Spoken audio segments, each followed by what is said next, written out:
The Hill's John Solomon is out with a smoking gun report that the FBI informant we've been telling you all about has the evidence that shows a Russian effort to get the corrupt Uranium One deal approved by the Obama administration. Also tonight, investigative reporter Sarah Carter is now detailing that she has uncovered a, quote, treasure trove of documents that ties Uranium One directly to the Russians. Only information you will hear tonight on Hannity, and I will be joined by both Sarah and John later in the program. But first tonight, new reports of sexual misconduct is now rocking liberal America. Plus, a second woman tonight accusing Senator Al Franken of sexual misconduct. And Hillary Clinton continues to viciously attack her husband's accusers, even after saying that all women should be believed. The Clintons have led an effort to victim shame these women for decades, and with the help of their sycophantic friends and their willing accomplices in the media, well, they have helped create the environment we're now living in. All of that and much more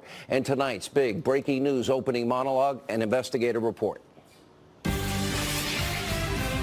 All right, breaking news tonight about high-profile mainstream media journalists who are being accused of sexual misconduct. CBS News has now suspended Lion of the liberal media anchor Charlie Rose, and PBS is now stopping production and distribution of his show following a report in the Washington Post. Now, according to the Post tonight, 8 women are accusing Rose of inappropriate sexual behavior, including by making unwanted sexual advances, lewd phone calls, being naked in front of them, and groping them.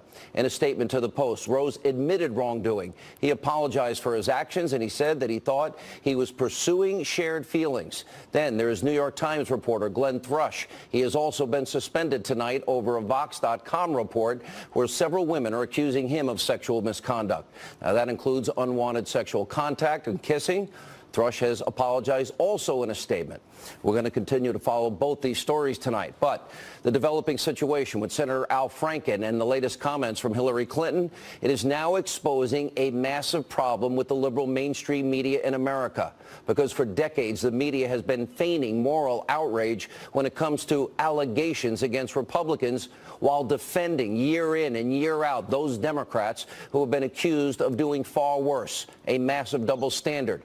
And tonight there is a new allegation against Franken. A second woman is now accusing Democratic Senator Al Franken of sexual misconduct. The woman is alleging that during a 2010 state fair in Minnesota, Senator Franken grabbed her behind while the two were posing for a picture.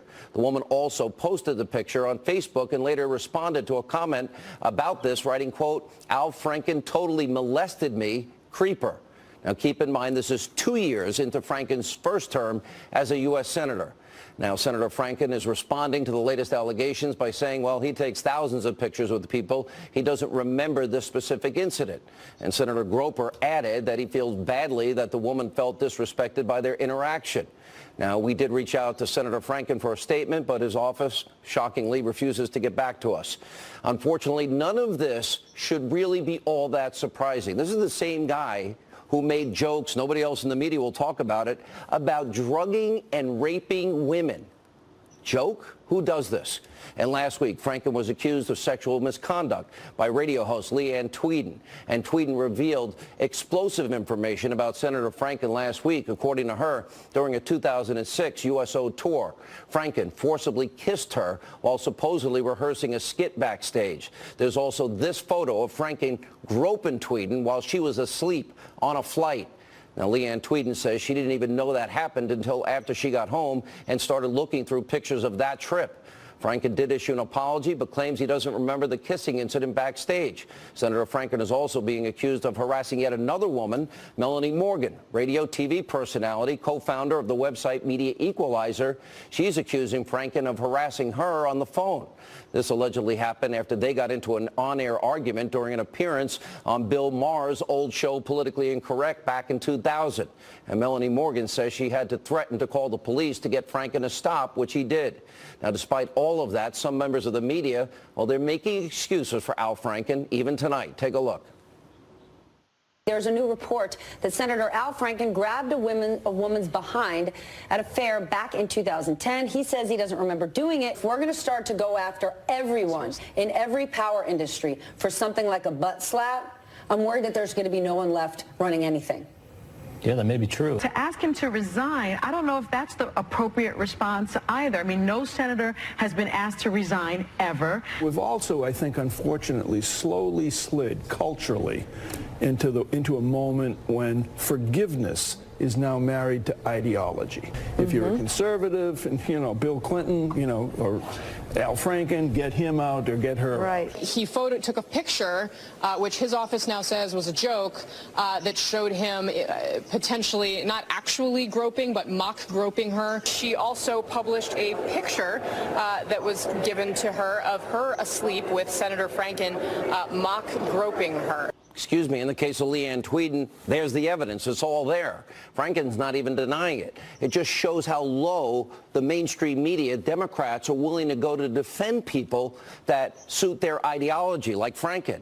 And what the mainstream media won't tell you is that Franken has been sick and twisted for years. For example, he was on Saturday Night Live, 1995. He suggested a skit about drugging and raping Leslie Stahl of 60 Minutes. He said, quote, well, I give the pills to Leslie Stahl. Then when Leslie's passed out, I take her to the closet and rape her. Or that's why you never see Leslie until February. When she passes out, I put her in various positions and take pictures of her. It's creepy. It's supposed to be funny. And in 2000, Franken, he wrote a satirical article for Playboy magazine. The headline, Pornorama. The vast majority of what Franken wrote, we can't even repeat on TV, but in one part, Franken wrote, quote, I'm talking, of course, about the internet, which is a terrific learning tool. For example, a couple of years ago, when he was 12, my son, he used the internet for a 6th grade report on bestiality. Then in 2008, when Franken was running for the Senate, he actually apologized for the comments we just showed you. But it turns out Franken was lying. How do we know? Because in his new book, Franken says he faked the apologies in order to win votes. He writes, quote, to say I was sorry for writing a joke was to sell out my career, to sell out who I'd been my entire life, and I wasn't sorry. What I had written, Pornorama, or pitched that stupid Leslie Stahl joke at 2 in the morning, I was just doing my job. Oh, his apologies aren't real. Then there's the Clintons. Now, for those of you in the mainstream media, pay attention. Why is this important? Because for 30 years, 30 Democrats on behalf of the Clintons have smeared, slandered, besmirched, victim-shamed anyone and everyone who dared to tell what turned out to be the truth about Bill Clinton. And the media has always been their willing accomplices in and out this. They have been complicit up to and including through last year. The only reason now some in the political world are finally starting to acknowledge what Clinton did is because Bill and Hillary Clinton are no longer important. So now that it's politically expedient, now that they can't hurt them, the Clintons that is, well, members of the media, even some, but only some, are only beginning to start to call out the deplorable behavior. So it's not about principle for them. It's about, well, from 1991 until 2016, the media defends the Clintons on everything, regardless of how damaging or disgraceful the allegations were. And, well, they can do it now. They can say, well, maybe it wasn't right, but I believe Juanita. Okay, well, Hillary Clinton continues to smear, slander, besmirch her husband's accuser today. Just take a listen to the latest attack by Hillary. Look, I think every situation has to be judged on its own merit. I think it's unfortunate that people are either misremembering or misinterpreting history. Really? Every one of those women, they're misremembering Hillary? Well, what happened to believing, as Hillary told us in an election year, women when they do come forward? Remember this. Today, I want to send a message to every survivor of sexual assault. Don't let anyone silence your voice. You have the right to be heard. You have the right to be believed, and we're with you. Right to be believed? You're with them? Does Hillary Clinton really think that the women who have accused her husband of sexual misconduct and even rape, they're actually misremembering what Bill did to them? Hillary herself orchestrated a campaign to discredit and destroy all of them. And here's what the media said about the Clintons' accusers just last year during the election. Take a look. The rape accusation is decades old and discredited. Only in the sort of the mind of some sort of movie writer of a third world democracy or dictatorship would you have a candidate publicly humiliate a former occupant of that office by parading all of these other people around as well. It's Hillary Clinton who is the candidate here, not Bill Clinton. She was not implicated in any misconduct. She was not someone who was accused even of doing anything untoward with regard to these women. Pretty despicable. Now fast forward 1 year, 2017. Despite this come-to-Jesus moment from some on the left, well, some are still today Clinton sympathizers in the press and the Democratic Party. They'll never give it up. Watch this. He more than paid the price for what he did. The mere fact that he went through an impeachment process as president means that there will always be a shadow on the legacy of his presidency. So at least from my point of view, I think he's more than paid the price. He didn't get away with anything. Okay? He was investigated, it was litigated, he was impeached. He had finally, after lying about the affair, admitted it, apologized multiple times in a very heartfelt way. That's one of the many allegations against him. Those allegations, Paula Jones, there's Jennifer Flowers, there's Juanita Broderick, there's Kathleen Willey, there's a bunch. All of which were investigated, litigated, adjudicated. Oh, we got a new left-wing talking point that Bill Clinton paid the price for his sins. Now, the Clintons treated Bill's accusers horribly, systematically, did everything they could do to publicly shame them and smear them and slander them. In '92, during the presidential primaries, Jennifer Flowers revealed she had a 12-year affair with Bill Clinton. The Clinton campaign, remember, they had a war room, bimbo eruptions. They sprung into action, all to attack Flowers. And then Bill and Hillary, they show up on 60 Minutes. They deny the charges and went after Flowers' character. And the media, they never took it seriously. How do we know? Take a look at this clip from the documentary, The War Room. It shows how the press, the liberal media in this country, actually reacted to a question during that Flowers press conference. Watch them laugh. Did the governor at any time tell you on the telephone to just tell the truth about what happened? He told me to just deny it. The governor couldn't use a condom? Cheesy. Right here. Right here.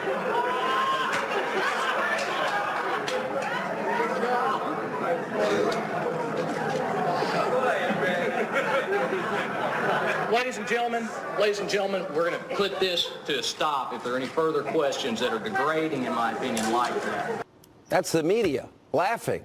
What did they find so funny? Now, to further smear Flowers, Hillary told Vanity Fair the following. Well, if we've been in front of a jury, I'd say, Miss Flowers, isn't it true you were asked by the AP in June of 1990 and you said no? Weren't you asked by the Arkansas Democrat and you said no? I mean, I would crucify her. Really, Hillary? Crucify her? What happened to believing her? Women have a right to be believed.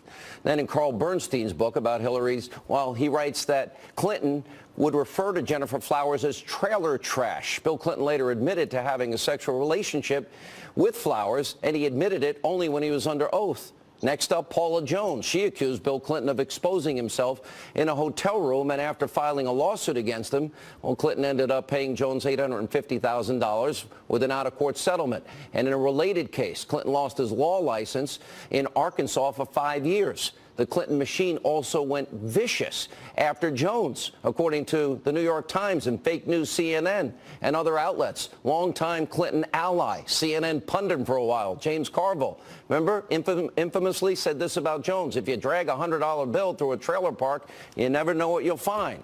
And Carville also slammed Jones by saying she only sued Clinton because of money. Then, of course, there's Monica Lewinsky, the White House intern, that had an affair with Bill Clinton. And just like the other accusers, well, Hillary had a nasty nickname for Lewinsky. According to a journal entry that was made public, Hillary's friend, Diane Blair, said Hillary called Lewinsky a, quote, narcissistic Looney Tune.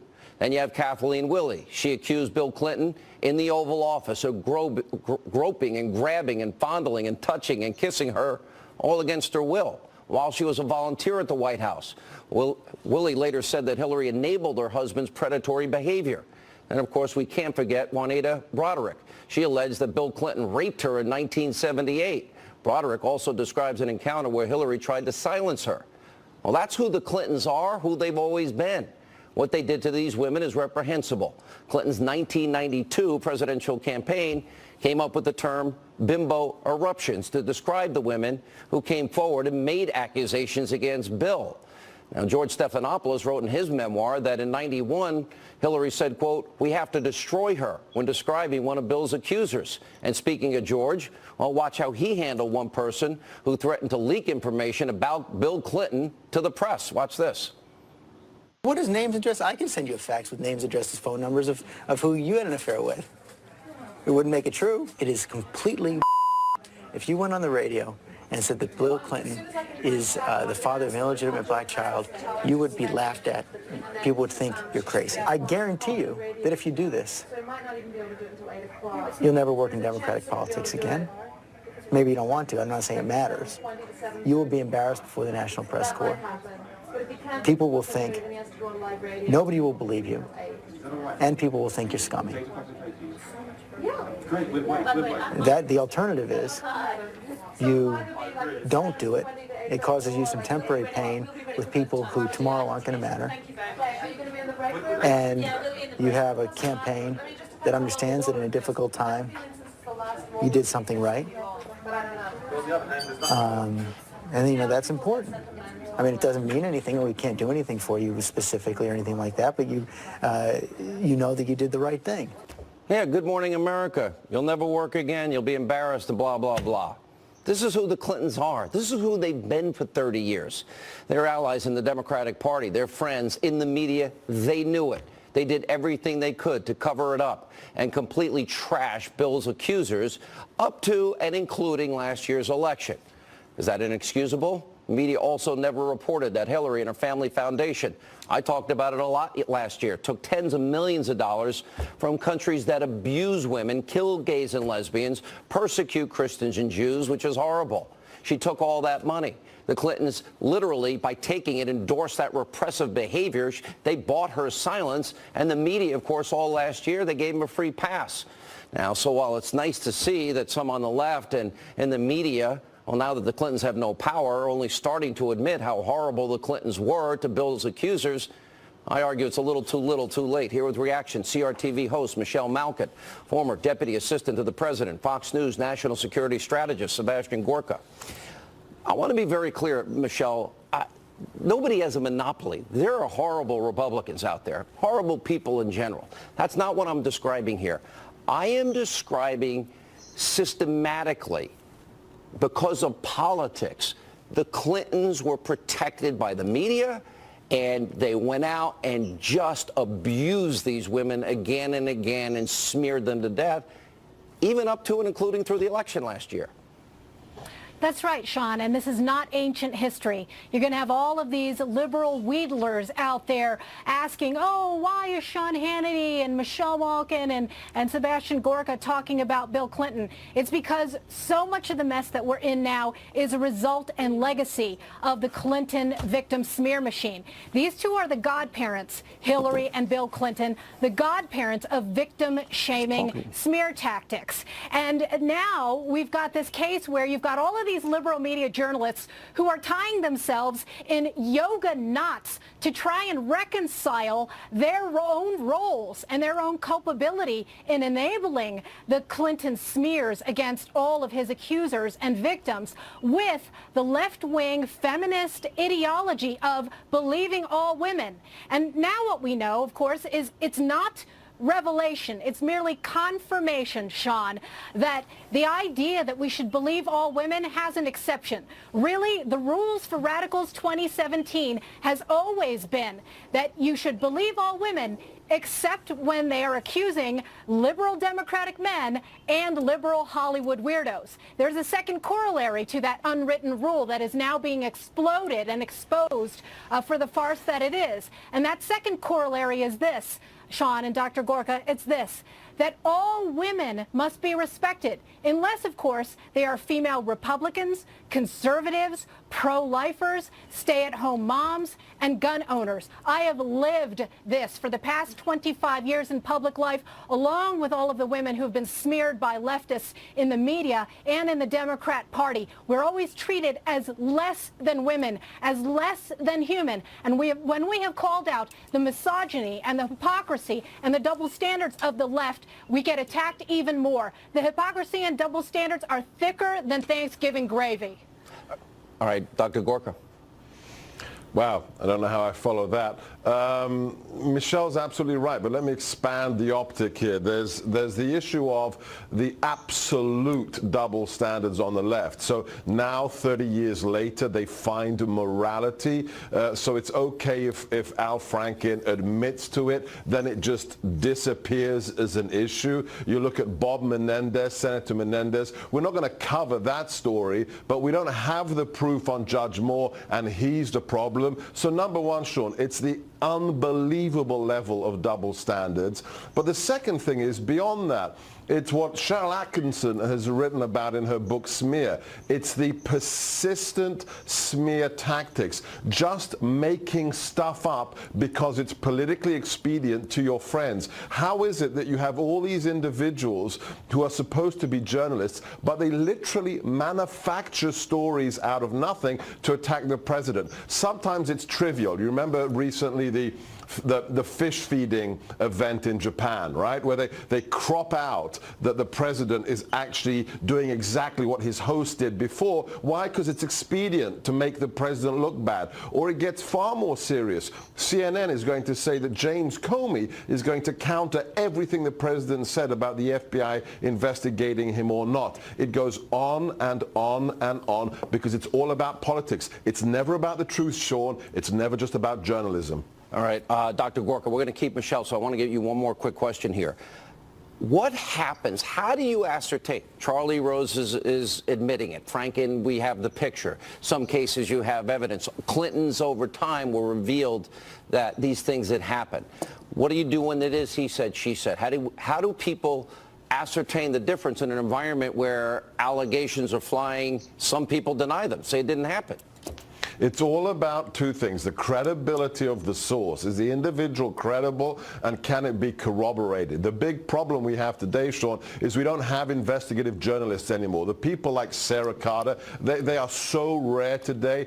They give a 21-year-old kid a computer and access to Google, and they call him a journalist. That's how Politico works. That's how HuffPo works. You can get to the bottom of this, but you've got to wear out shoe leather. You've got to talk people to talk. You've got to corroborate the stories. And that just isn't done anymore. It's just accusations thrown out there for political damage. Dr. Gorka, thank you for being with us. Michelle, we'll continue with you. More coming up on the sexual misconduct scandals rocking liberal America tonight. And later, John Solomon, Sarah Carter have bombshell, new reports, huge news tonight about Uranium One.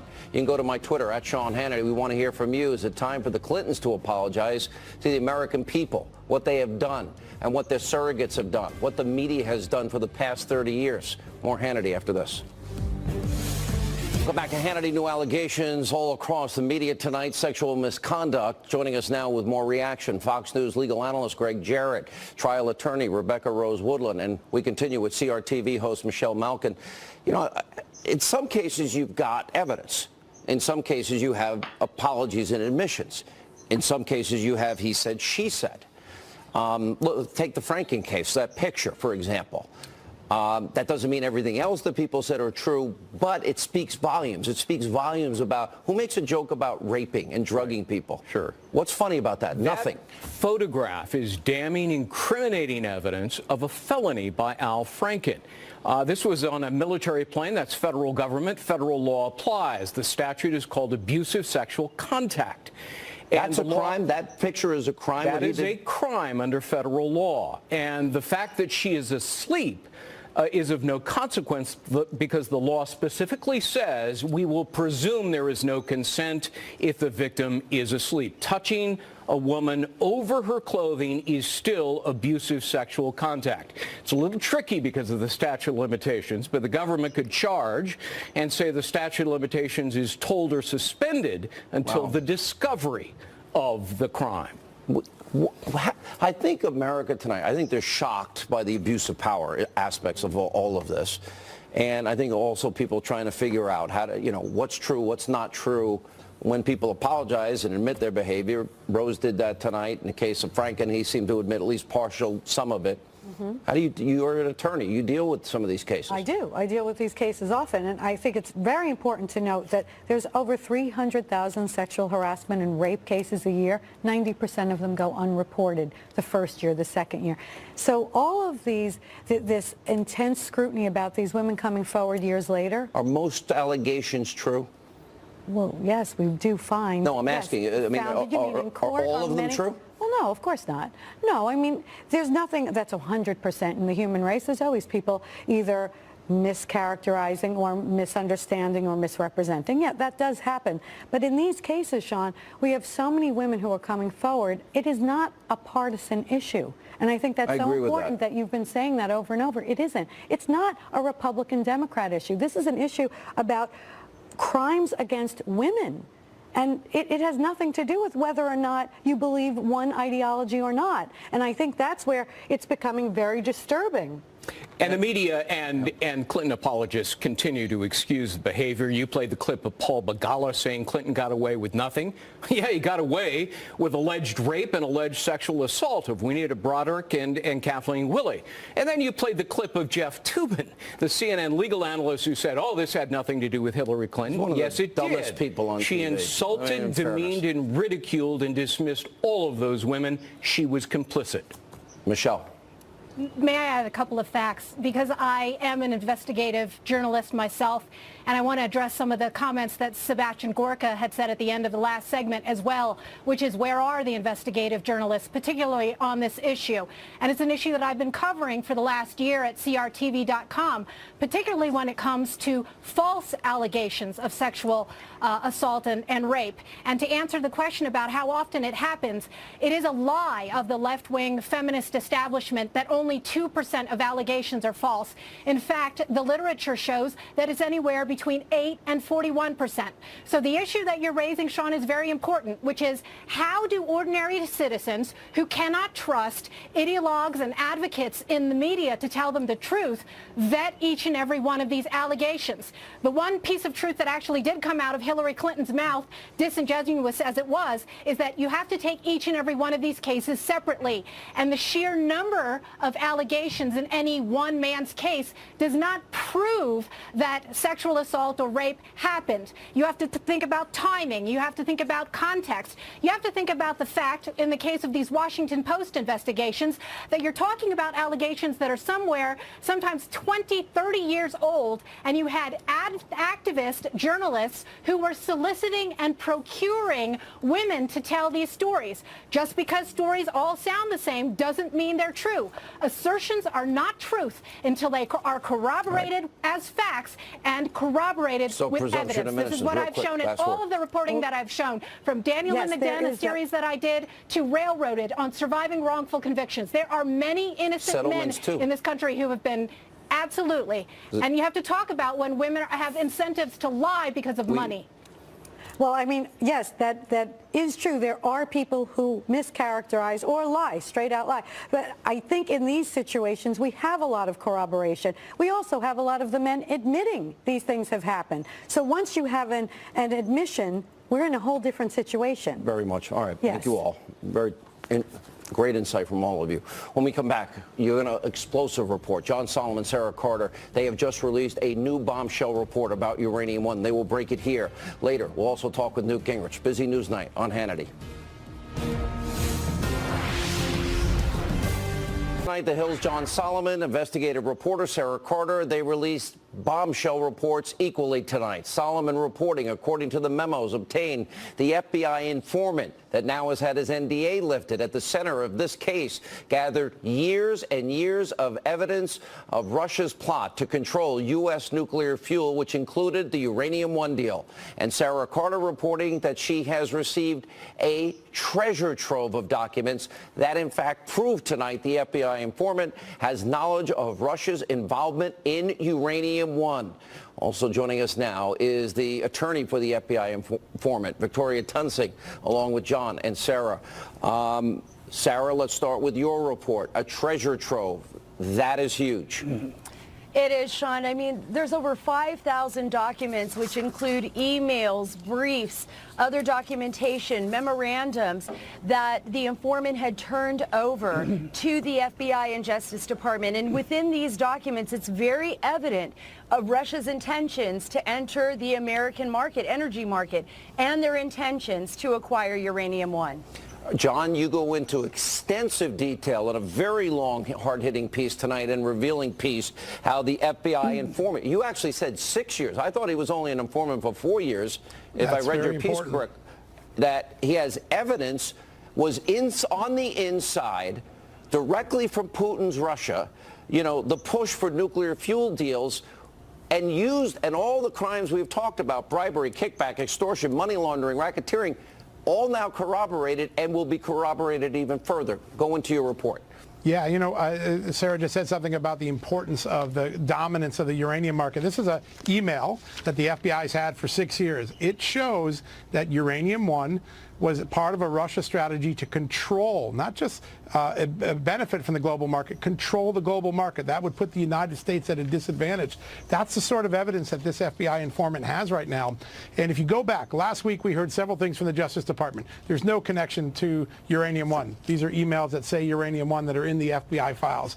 They said that there was no connection between the uranium-1 case and the criminal case. We now know the criminal case got its first evidence in 2009, a whole year before the uranium-1 deal was approved by the Obama administration.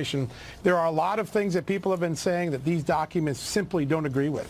All right, I got a very high-ranking congressman, and that knows, let's put it that way, actually sent me a note. The knowledge of key administration officials will be the next thing proven by both of you, and the links to the Clinton Foundation. Sarah, is that true? I believe that is true. I mean, especially when we're looking at... You believe or you know? Because I can't ask Victoria that question because she won't tell me. I know it's true. I know that looking at these documents, following the money, Sean, following the money is what's important here. Now, the Justice Department has not put it out that they will possibly call a special counsel to this. This is still out there. They're looking into it. That's something that they need to decide. But whether it's a special counsel or whether it's a prosecutor that's investigating this, they will be able to follow the money. There are some things when you that say John follow the money, my suspicion would go to the money came directly from Russia, was funneled through the Canadian donors to the Clinton Foundation. How good are my instincts? You have pretty good instincts, and I think there's a lot of other areas that they're going to be looking at as well. Remember, this is like peeling back an onion. You peel one part, and then you find another part, and that's what's going to require somebody to do an extensive investigation. But it's beginning to cascade, Sarah. It's now beginning. It is. It is. And John, I want you to respond to the same thing, that the Clinton Foundation, that this will be traced back to high-ranking Obama administration officials and the Clinton Foundation, and if you add the money portion Sarah mentioned? I do. I think the place we're going to be talking about in the next couple of weeks is called the Clinton Global Initiative, sort of a side project of the Clinton Foundation.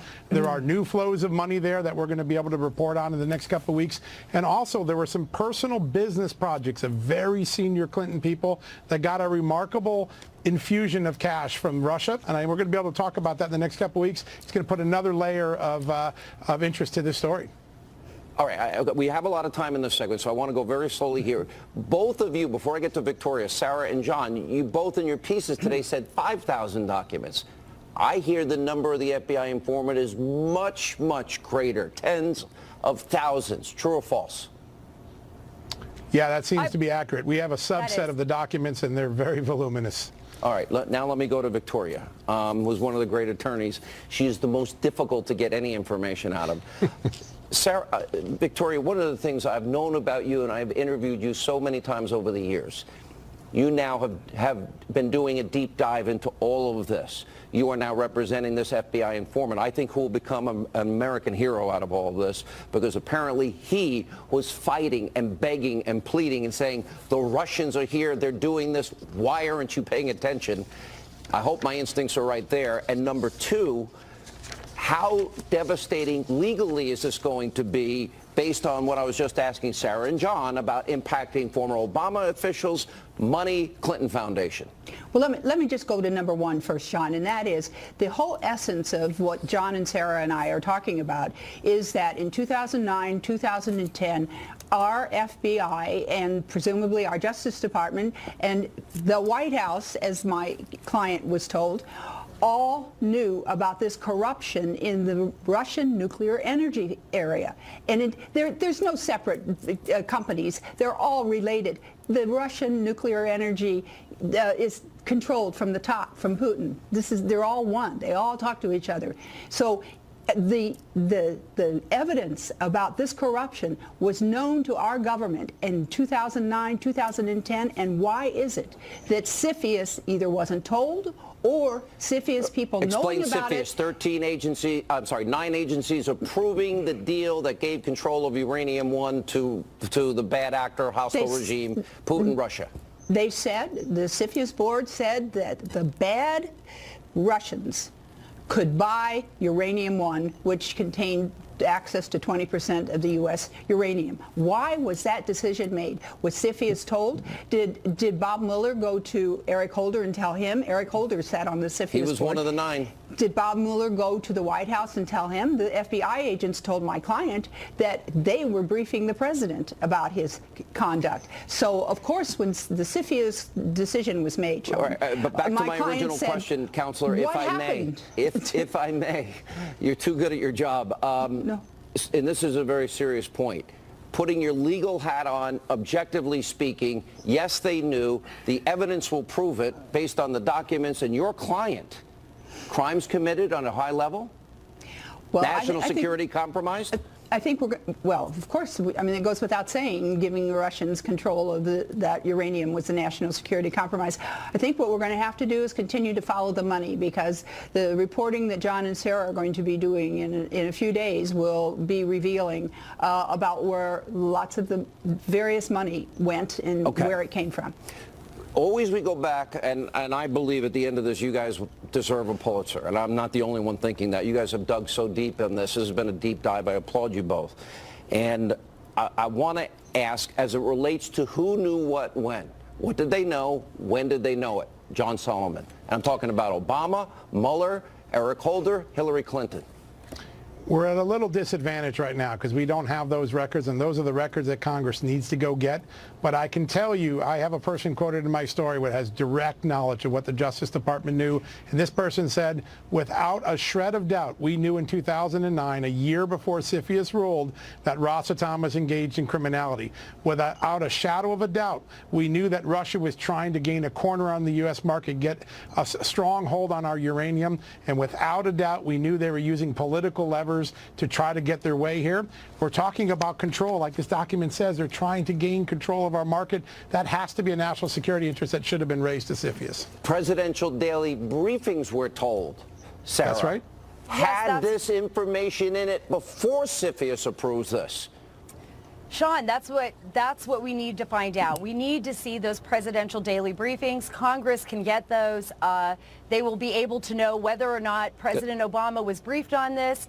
And according to a number of people that I've spoken with as well, he was. So I think that will reveal a whole other layer of who knew what, where, and when. And then we follow the money, and it will reveal even more about Hillary Clinton and what she knew and when did she know it, and the other members of the CFIUS and board. Obama, we need to find those and answers. Holder and Mueller. John, that's right. Real quick, we're running out of time. Yeah, listen, I think even Sessions and Rosenstein have questions to answer. There's people in Congress who don't think they've gotten a straight answer from them. All right, Victoria, we get the last word from you. Laws broken? Well, of course. You are so good at your job. You're so annoyingly good. The American people deserve the truth on this. Our security was compromised. We import uranium because we don't have enough. Newt Gingrich will weigh in on this and more things, and about the Clintons. Are they facing their day of reckoning? And a big announcement at the end of the show.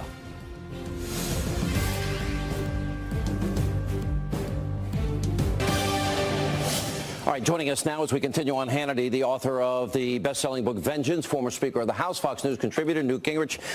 You know, you have this incredible perspective, because I'm making an argument tonight that 30 years of the Clintons and 30 years of smearing and slandering those women, now the reckoning of the Clintons coming. All right, so they came on the national scene in 1990, 1991. And now the Clintons can't do anything for the Democrats anymore. You know, as I'm looking at them as a party, I'm saying, when is the day of reckoning? She took all this money from countries that abuse women, kill gays and lesbians, and persecute Christians and Jews. It's kind of insulting to one's intelligence, isn't it? Well, look, I think we're at a very important turning point for American culture. We've gone through a long period, what I described as the age of the Kardashians, where you could do anything, get away with anything. There's a fascinating book that contrasts the independent counsel and Bill Clinton and suggests that actually that particular investigation was when virtue died in America. Well, maybe what we're beginning to see happen is virtue coming back in America as people realize whether it's the extraordinary scale of the opioid epidemic, which the Trump administration reported on today, or the stunning amount of harassment and violation of women that we're seeing come out day after day now. All of a sudden, all these things that the left tolerated are beginning to be unacceptable and very painful.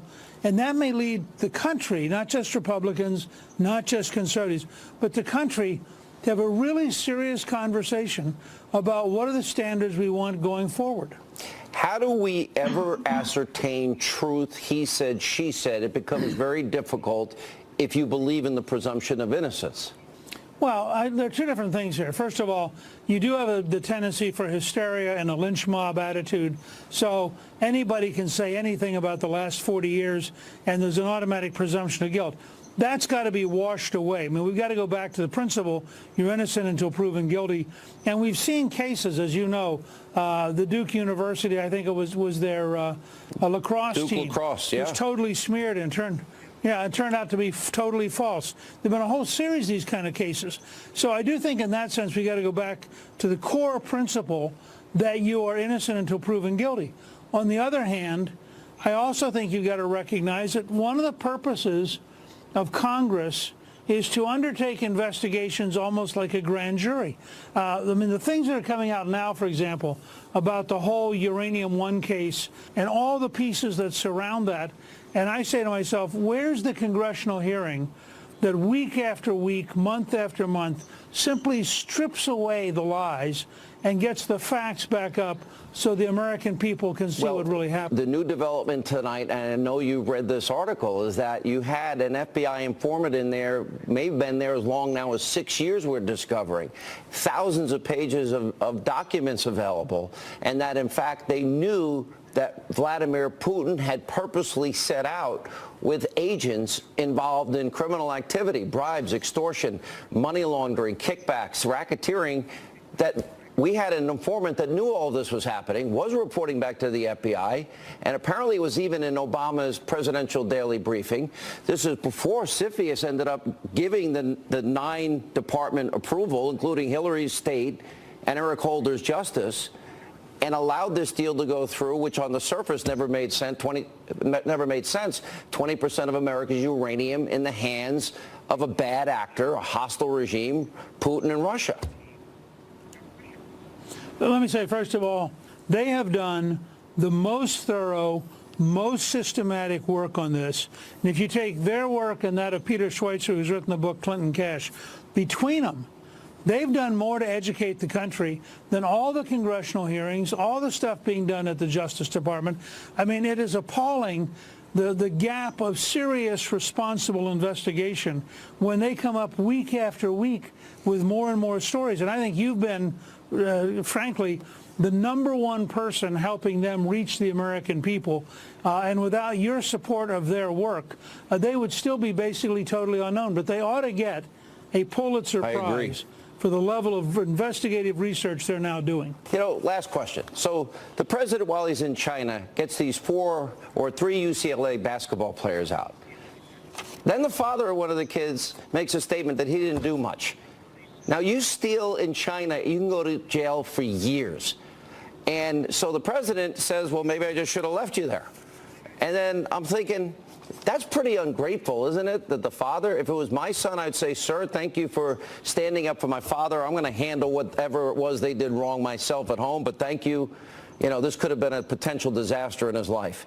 Now, there are people in the corrupt news media in this country tonight that are saying what the president tweeted is racism. because he basically said, well, maybe I should have left him in jail. Well, that had nothing to do with their race. First of all, I think it's a sad commentary on what's happened to America when a father being told that his son was shoplifting in China isn't really angry at his son. I mean, he ought to be grateful to the president because his son could have been in really deep trouble. And second, if you're a UCLA basketball player, you're at a great university, you have a great future, what are you doing shoplifting? I think the people should be pretty irritated that these guys who have a privileged life, have a privileged future, have the chance for a multi-million-dollar career in the NBA, are out here, embarrassing America, looking stupid, and doing something that's totally dumb. And I'm embarrassed for that father that he didn't have the decency to say, thank you, Mr. President. I got to talk to my kid. I clearly didn't quite certainly get things across to him. I just think this is a sign of what's sick about America, that people don't take responsibility. They don't take accountability. Now, probably Trump shouldn't have said I should have left him in jail. What he ought to say is, I wish that father had been there in jail. Let the kids come home. It's the father who's being ungrateful, thank you, not the kids. How about simple? Just thank you, sir, for what you did for my son. I'll take care of the stupidity of what he might have been involved in. Simple. All right, Mr. Speaker, good to see you. Thank you for being with us. And when we come back, a big announcement about a Hannity investigation. Let me put it this way. If you've been covering for the Clintons, you're not going to like this. Straight ahead. All right, welcome back to Hannity. Before we go, tomorrow night, you don't want to miss this show. We will be exposing the biggest enablers, 30 years of Bill Clinton's predatory behavior. We're going to name names, something you'll only see right here on this show. Now, unfortunately, that's all the time we have left this evening. We make a promise to you. We will never be the mainstream, left-wing, fake news, destroy Trump media. We hope you'll set your DVR so you never miss an episode of Hannity. Now, I see in Washington, oh, Laura Ingraham is standing by. Hello? I'm giving you 5 extra seconds. Oh, aren't you generous? Is this the giving spirit from Thanksgiving from you? Oh, at least I don't get a turkey thrown at me. Excellent. A turkey. I'm going to give people advice on my radio show tomorrow how to deal with their psycho, Hillary-supporting Antifa, Occupy relatives. Oh, no. No, Sean, I'm going to tune in. So it's good to see you. Thanks for another great show.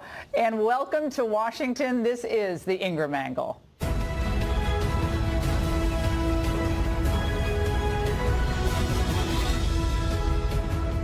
We start with breaking news tonight. A federal judge in California has permanently blocked President Trump's executive order defunding sanctuary cities. The judge, you may remember him, William Orrick III, is an Obama appointee. We're going to have more on this story throughout the hour. And remember, he's the same judge who blocked the release of those Planned Parenthood videos. He also gave, I think, $200,000 to President Obama's campaign in the day. But there you have it. We'll get to the other stories as the night goes on and more analysis of that. But first, our top story tonight, a Border Patrol agent is dead and another suffered traumatic head injuries after a vicious attack that took place near the border in West Texas over the weekend. According to the Border Patrol Union's president, 36-year-old Rogelio Martinez and another agent were likely ambushed by illegal immigrants who beat them with rocks. It's just another heartbreaking story from the national emergency that is the U.S.-Mexican border. And President Trump has long understood and explained to Americans the threat we face at the border. I said to him, so I think we need the wall. How important is the wall? To the Border Patrol people. They said, Mr. Trump, it's absolutely vital. A Trump administration will also secure and defend the borders of the United States. And yes, we will build a great wall. We are building a wall on the southern border, which is absolutely necessary. We talk about the wall. We're going to have the wall. It's part of what we're doing. We need it. That's rough territory. That's where the drugs are coming in. Now let's compare that to how the Obama administration viewed the issue. For the past 6 years, illegal border crossings have been cut by more than half. We are cooperating on a variety of matters that has enhanced border security for both our countries. The numbers have been driven to 40-year lows. If you just look at things like apprehensions. So we know we're achieving success there. Oh yeah, lots of success at the border. No human trafficking, no drug trafficking, no tunnels under the border. No, that's Janet Napolitan. Oh yeah, no problem whatsoever. It's amazing. For reaction from San Diego, let's bring in Robert Heyer. He's a cousin of Brian Terry, who was another border agent killed, and the chairman of the Brian Terry Foundation. And of course, remember, Mr. Terry was that Border Patrol agent killed in the line of duty back in 2010 in the infamous Fast and Furious scandal. Robert and the foundation have been assisting the family of the slain border agent during this tough time, and we're delighted he's with us. This is just another sickening example of the violence at the border, and people think it's just at the border itself. But as we know, these cartels and other thugs and criminals are operating within 18 miles inside the United States with assault weapons. In this case, presumably, they pelted the victim with rocks and other things. Your reaction? That's right, Laura. You know, it's a violent environment. Very kinetic, just as we saw with Brian Terry. Those armed rip crews were professional criminals that came and went back across the border time and time again to do one thing, and that was create violence on the American side of the border. In this case, we believe that Border Patrol agent Rogelio Martinez was ambushed by individuals. He was then violently beaten, and thank God his partner survived, who was also gravely, badly injured. But it's a very, very violent environment on the border, and I think Americans have had enough. They elected a president to secure the border, and look, we exist to do one thing, and that is to speak out on issues that affect the safety and well-being of Border Patrol agents. This was the 39th Border Patrol agent killed in the line of duty since 2003. Enough is enough. We have to secure the borders. I want to know exactly what these animals did to Agent Martinez. I don't want it whitewashed. I want to know exactly what they did to him. And I want to know who these people are. They better be apprehended. And if they're coming across the Mexican border, maybe they're Central Americans, we don't know. But all I know is President Trump was ridiculed and laughed at when he was said, build the wall. They're pouring into this country with criminals and thugs and drugs and guns and all sorts of human trafficking going on. It's dangerous for the migrants who are crossing the border who do want a better life, and our heart goes out to them. It's dangerous for them. And unfortunately, for American citizens, it's dangerous for us. It's not just the people of Texas or the Border Patrol. Border Patrol is on the front line. But these people end up in Northern Virginia. They end up in Minneapolis. They end up in Boston, Hartford, L.A., Oakland, and everywhere in between. This is what a failed government system does to the people of its own country. This is another wake-up call, and I know President Trump watches this show, and this better be the final straw for these members of Congress. Build this wall. Get this done. Well, I think you're exactly right. Look, Americans are gravely concerned. I think the wake-up call was when Brian Terry was killed almost 7 years ago next month. Well, apparently not. Apparently not. If it was a wake-up call, we would have Congress not going home for, long recesses. Would have Congress who are actually in town saying we're going to allocate real money to this border. We're going to hire more agents. We're not going to have drones flying over and reporting back to headquarters. We're going to have people on the ground. They're going to be turned right back at the border. And if you protest the Border Patrol agents, we're going to arrest you too, because you're probably violating the law, because you're interfering with the actions of a law enforcement officer. I'm sorry. His family deserves justice here, just like you helped Brian Terry's family get their own justice. And you can close it out. I'm just so infuriated at this. This should never be happening in the United States of America. Well, I think the American public spoke out when they elected President Trump as president. Now, Congress, maybe they still need to wake up. I can tell you, though, that when elected officials, either on the local, county, state, or federal level, speak out and fan the flames of protesters looking to protest against Border Patrol, and that is completely unacceptable. We are Americans together through bad and good times, they don't want bad or good times. Now, Robert, you're being too charitable. The people who are protesting these agents from carrying out their duty are part of the problem. They are acting criminally in what they're doing, and that's all they are, is they're criminal. They're not protesters. They themselves are acting in a criminal fashion. So all the platitudes about, we're all united, no, we're not all united. Some people want the laws violated. Other people want the rule of law. That's it. That's what's going on. Robert, I really appreciate your joining us. Thank you so much for what you're doing for these Border Patrol families. We need more people like you. And officers discovered the 2 injured border agents late Saturday night near Interstate 10 in West Texas, an area known for drug trafficking, and further bolstering the argument that America needs this wall. Joining us now for reaction from Tucson, Arizona, is Art Del Cueto. He's the vice president with the National Border Patrol Council. And from San Diego, Enrico Morones is the director of the founder of Border Angels. Let's go to you, Enrique. I am enraged by this, because this is precisely what happens when you do not have a secure border. We have dead Americans, we have human trafficking, we have dead migrants who try to cross, and some of them just want work or want to go see their family. I understand that, but it's not compassionate, and now we have another border agent dead. Your reaction? Well, I want to give my condolences to the Martinez family. It was terrible what happened to him and his partner, same as Brian Terry, Roberto Rosas. I've attended the funerals of Border Patrol agents, and it's horrible when these types of situations take place.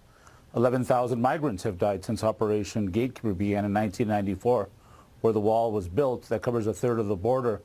And Laura, as you know, that in the last 5 years, there's been a 40% drop in people crossing without papers.